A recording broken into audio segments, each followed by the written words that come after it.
The time is exactly 8:32 a.m. News and views right here on Salam Media. And have you been impacted by the water cut down or cut back in Johannesburg and the greater Gauteng area?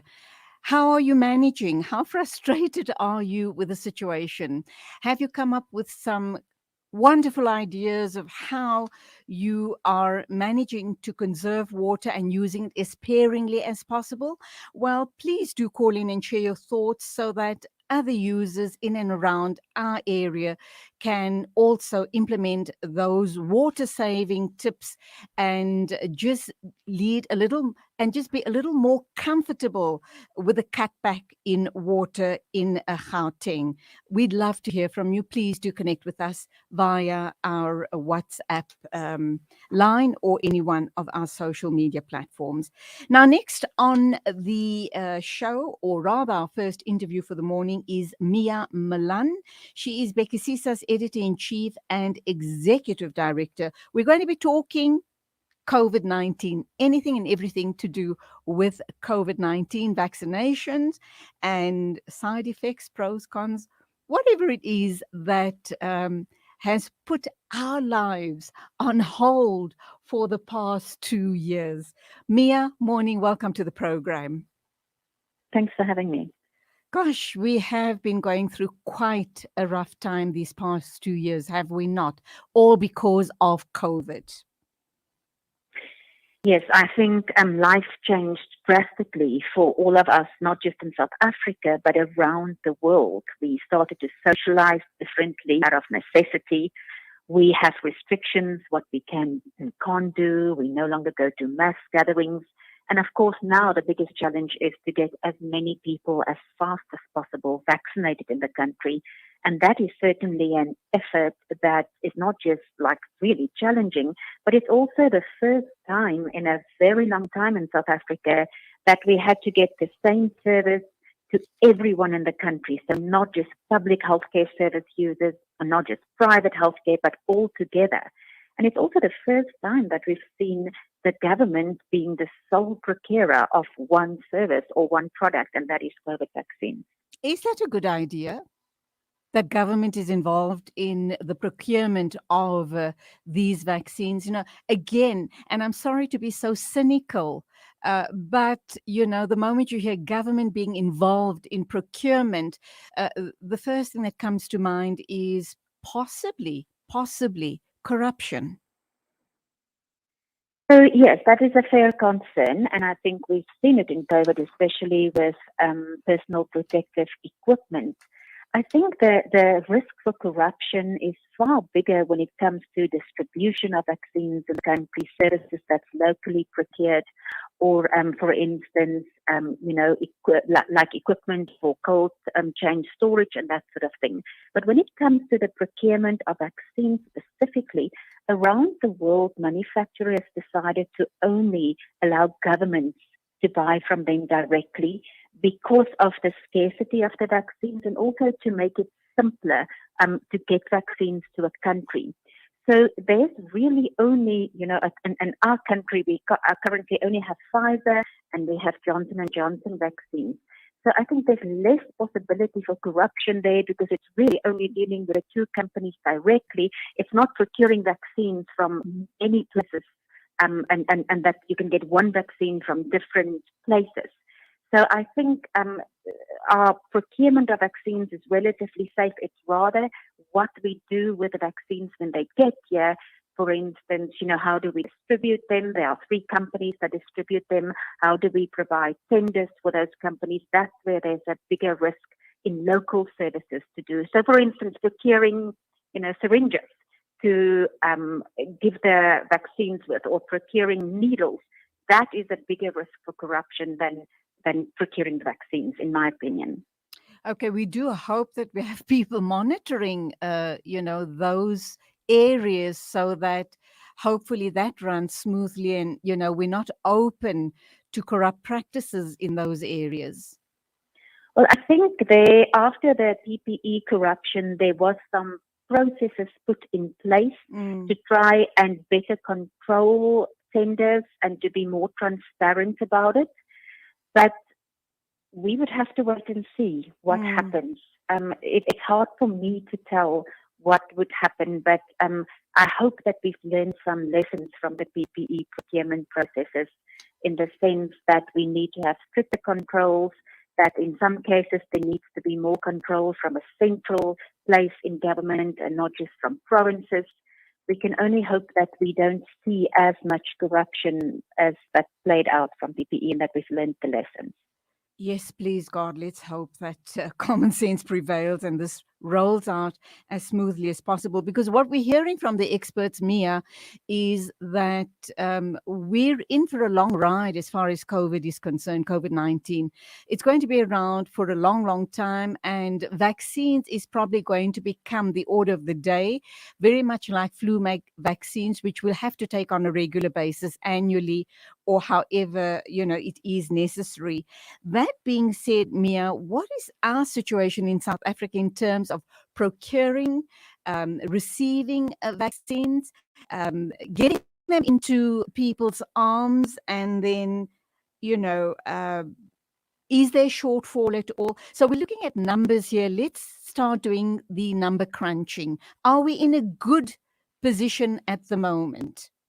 Yes, there's good news in this regard. As you know, for a long time we didn't have enough vaccines, so we couldn't vaccinate as many people as we wanted to. But we're now in a position where we have received so far 34 million vaccine doses. That's a combination of Johnson and Johnson, for which you only need one dose, and Pfizer, for which you need two doses.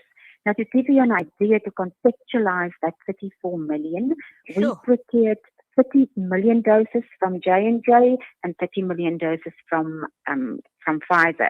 So in total, we have procured 16 million doses, more or less. So of those, we've received 34 million so far, so just over half of those. Now the big question is, how many have we got left and how many have we used? So by the end of yesterday, we had used about 12 million doses, Mm. and what we've got left so far is more or less 22 million. Now, you would want to know, how long would that 20 million last us Exactly, for? exactly. So Expiry dates. yes.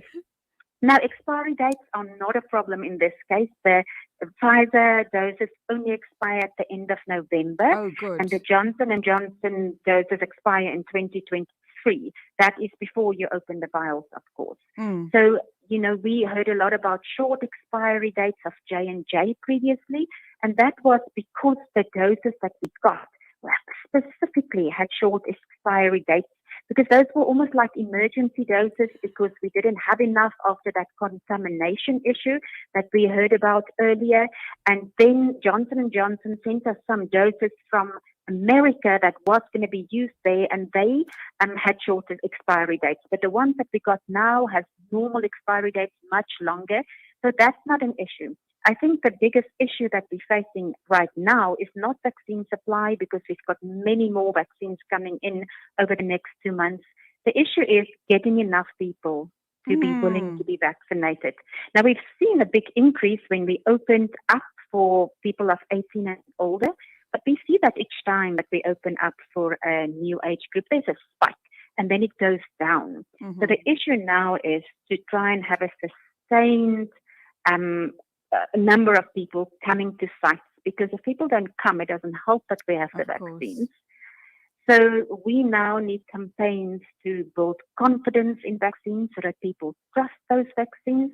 But also, other countries' experience and research shows us that if you make it really easy for people to get vaccinated, you can really manage to reach a large part of people who are sitting on the fence, not knowing if they want to get a vaccine. So things that we're doing at the moment to get there is, we, for instance, providing transport in Gauteng and KwaZulu-Natal and the Eastern Cape for people to get to sites. And we have pop-up sites. And a Oh. pop-up site is something that you put up in a shopping center or in a Mm. community somewhere that's just there for 2 or 3 days until people no longer come, and then you go to a next venue. And those are some of the things that we're doing. But what we, I think, need to do better is to build trust in vaccines. Absolutely. And I like the idea of pop-up sites. And I'm also hearing a lot about drive-through sites, which have become very, very popular with very shortened wait time. So that is definitely, very attractive for people, because people don't want to be standing in queues for 2 and 3 hours at a time. The other thing, Mia, is what are we doing about the male population who seem pretty reluctant to come on board as far as vaccinations are concerned? An interesting thing is the Eastern Cape, for instance, have had campaigns where they specifically target men. So, for instance, they would have pop-up sites at taxi ranks because they would want to target taxi drivers, for instance, minibus taxi drivers who are mostly men. The health department did say on Friday that the gap between women, the proportion of women going for vaccinations and men, has closed down a little bit, and they think that has to do with younger people, younger men, when we opened up for people of 18 and older being more willing to go. But remember that we must see the wider context here. We've always had men turn up for health services in general later than women in South Africa. And one very good example of that is if you, for instance, look at HIV, we know that more women get infected with HIV than men in South Africa. But if we look at death figures, there are far more men dying of HIV in South Africa than women. And that is because men access antiretroviral treatment at a much later stage generally than women. They turn up too late. And one of the reasons women often access health services earlier is because they fall pregnant and they go for antenatal services, and then they get services not just for antenatal but also for other sort of health services. Men don't do that. But generally, we need to work on, you are right, on getting men to vaccinations in larger numbers. Okay, Mia, there's another very concerning issue that we've picked up over the weekend, and that is the new variant of the SARS-CoV-2 variant. I'm sure you've come across this as well, C1.2. It's just been identified in South Africa, and I'm hearing that in other countries as well. The concern here is that it is possibly more infectious, and that the possibility is that it is evading the current vaccines that we are administering or that we have taken, and that it has a mutation rate that is nearly twice as fast as the rate of other variants. Now, this is really very, very worrying news. What have you heard about it, and what's your response? I think important to remember that this variant has been raised in South Africa to point out that we have a new variant, and our scientists have spoken to the World Health Organization, but this variant has not yet been identified as either a variant of interest or a variant of concern.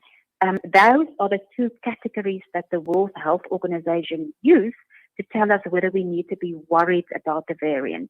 So it's at the beginning stages. I think Dr. Richard Lessels from right.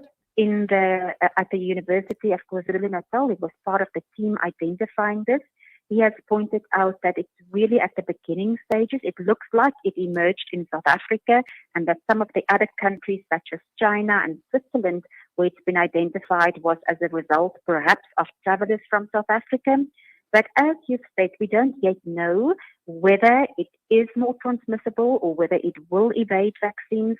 What we know is that it has a very fast mutation rate, and that means it acquires changes very, very quickly. And we know that when a virus changes, has many changes, the more changes it has, the more likely it is that those changes could be significant in making it more transmissible or helping it to escape immunity. But we don't have proof that it is doing that at the moment. And I think Dr. Lessels pointed out that we must also remember it has not yet been identified as a variant of concern or as a variant of interest. So we just wait and watch, and once we get the necessary information, we then decide how we go forward, with a possibility, I should imagine, that like America and other countries, that we might be administering the third booster shots to people who have already been vaccinated. The health department on Friday said that it is something that they're looking into, the possibility of booster shots, but their focus at the moment is not on giving booster shots. It's rather on getting everyone who needs 2 doses of Pfizer at this stage vaccinated and everyone who needs 1 dose of J&J. Remember that countries like America and Israel are much further along vaccination campaigns. So in other words, they have vaccinated far bigger proportions of their population than us. Our focus at the moment should be getting people the basic doses that they need. And once we reach a stage where a large proportion has been fully vaccinated, we at 14.1% of fully vaccinated adults in the country at the moment. That is not nearly enough to start thinking about booster doses. We just need to get the basics right at this stage. And also, booster doses, if we look at research, we're not yet sure how urgently we need them. But if we look at the research, the immunity of certain vaccines, for instance, Pfizer, only start to wane after 6 to 8 months. So we're not at the stage where anyone had been vaccinated 6 months ago. We're only into sort of 2-3 months of our vaccination campaign. So we're not at that stage where we would need it yet. Okay, and when do we get the balance of our vaccines? You'd indicated that we've already received 34 million. We have placed 60 million on order. Is it really a wait and see how quickly we can utilize the 34 million before we ask for the next shipment, or the sooner we have it, the better? So we have weekly shipments coming in from Pfizer. So there's no way we're getting all the vaccines in one shot. No vaccine manufacturer in the world at the moment can manufacture vaccines fast enough for everyone to give them all the stuff that they need at once. So for Pfizer, we generally get a consignment of 1.5 million doses each Monday. And we're actually receiving a 1.5 million doses consignment from Pfizer today. And then we're also getting one next Monday. They only give the health department delivery dates, generally for about a month at a time. So for Pfizer, we have delivery dates up until the 6th of September, which is next Monday. But they have been generally sticking to their delivery schedules. J&J has not been sticking to those schedules.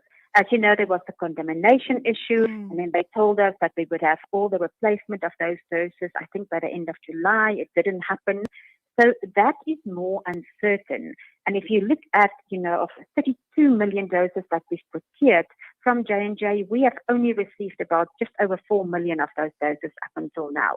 Now, it looks like for September, we might get another 3.2 million J&J doses, but the delivery dates are sort of like a waiting and see game. It's like when they arrive, we know they're here. Okay, Mia Malan, Bhekisisa's editor-in-chief and executive director, bringing us up to speed in terms of COVID-19 vaccine procurement and the possible slow take-up here in South Africa. But let's urge our loved ones to go and get vaccinated. Mia, thank you for being on the show. Lovely talking to you. Thank you. 8:51, in a minute or two, we'll be joined by Davy Ruet to talk about the Green Paper 12% increase, or rather the 12% deductions from our salaries that's going to supposedly go into a government pension fund. How do you feel about that? I am outraged, to say the least.